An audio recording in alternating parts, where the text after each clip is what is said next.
राधे राधे। कृष्णा भक्त चैनल में आप सबका बहुत बहुत स्वागत है। आप सबको वरुथिनी एकादशी की हार्दिक शुभकामनाएं। आज मैं आपको बताऊंगी एकादशी पर मैं कौन सी कथा करती हूँ। तो आइए वीडियो शुरू करते हैं। सबसे पहले कीजिए एकादशी पर मेरे लड्डू गोपाल के दर्शन, उनके श्रृंगार के दर्शन।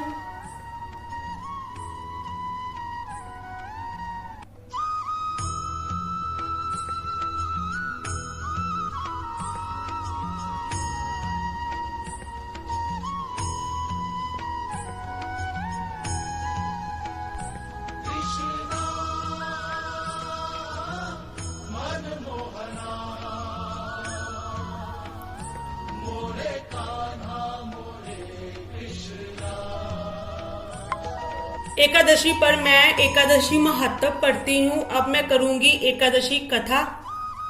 सबसे पहले मैं पास में रखूंगी जल। मैं जब भी कथा करती हूँ मैं जल रखती हूँ। अब मैं करूंगी कथा।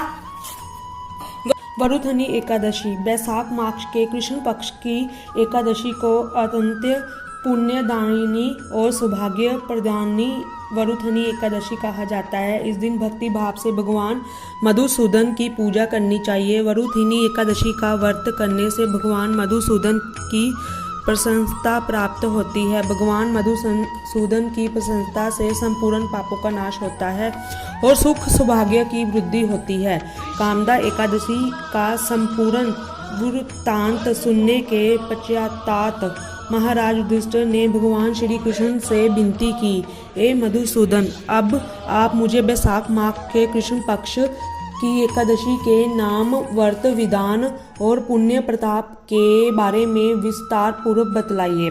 मधुसूदन भगवान श्री कृष्ण ने कहा, ए राजेश्वर, इस एकादशी का नाम वरुथिनी एकादशी है, जो सौभाग्य देने वाली, सब पापों को नष्ट करने वाली तथा अंत में मोक्ष देने वाली है। इस व्रत को यदि कोई अभागिनी स्त्री करे तो उसको सौभाग्य मिलता है। इस वरुथनी एकादशी के प्रभाव से राजा महादाता स्वर्ग को गए थे। वरुथिनी एकादशी का फल 10,000 वर्ष तक तप करने के बराबर होता है। कुरुक्षेत्र में सूर्य ग्रहण के समय लाख बार स्वर्ण दान करने से जो फल प्राप्त होता है, वही फल वरुथिनी एकादशी का व्रत करने से मिलता है। वरुथनी एकादशी के व्रत को करने से मनुष्य इस लोक में सुख भोगकर परलोक में स्वर्ग को प्राप्त होता है। शास्त्रों के में कहा गया है कि हाथी का दान घोड़े के दान से, तिलों के दान से, स्वर्ण दान तथा स्वर्ण के दान से अन्य दान श्रेष्ठ है। अन्य दान के बराबर कोई दान नहीं है। अन्य दान से देवता, पितर और मनुष्य तीनों तृप्त हो जाते हैं। शास्त्रों में इसको कन्यादान के बराबर माना गया है। वरुथिनी एकादशी के व्रत से अन्य दान तथा कन्यादान दोनों के योग के बराबर फल मिलता है। जो मनुष्य लोभ के वश होकर कन्या का दान लेते हैं, जे प्रलय काल तक नरक में वास करते हैं, जहाँ उनको अगले जन्म में विलाप का जन्म भोगना पड़ता है।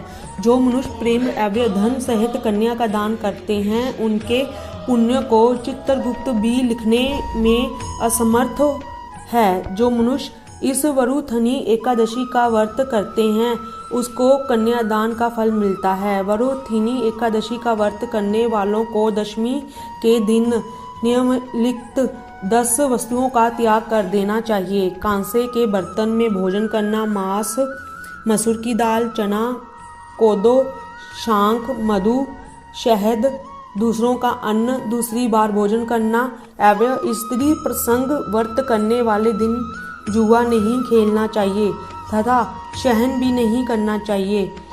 उस दिन पान खाना, दातून करना, दूसरे की निंदा करना तथा चुगली करना एवं पापी मनुष्यों के साथ बातचीत करना सब त्याग देना चाहिए। उस दिन क्रोध तथा मिथ्या भाषण भी नहीं करना चाहिए। ए राजन, जो मनुष्य विविध इस एकादशी का व्रत करते हैं, उनको स्वर्ग लोक की प्राप्ति होती है। अंत प्रत्येक मनुष्य को ये व्रत अवश्य करना चाहिए तथा पापों से डरना चाहिए। इस व्रत के महत्व को पढ़ने तथा सुनने मात्र से 1000 गोदान का फल मिलता है। इसका फल गंगा स्नान के फल से भी अधिक है। मेरी कथा जो मैं करती हूँ, अब ये जो जल है मैं किसी भी पौधे में डाल दूंगी। आशा करती हूँ आपको मेरी वीडियो अच्छी लगी होगी। हरे कृष्णा, राधे राधे।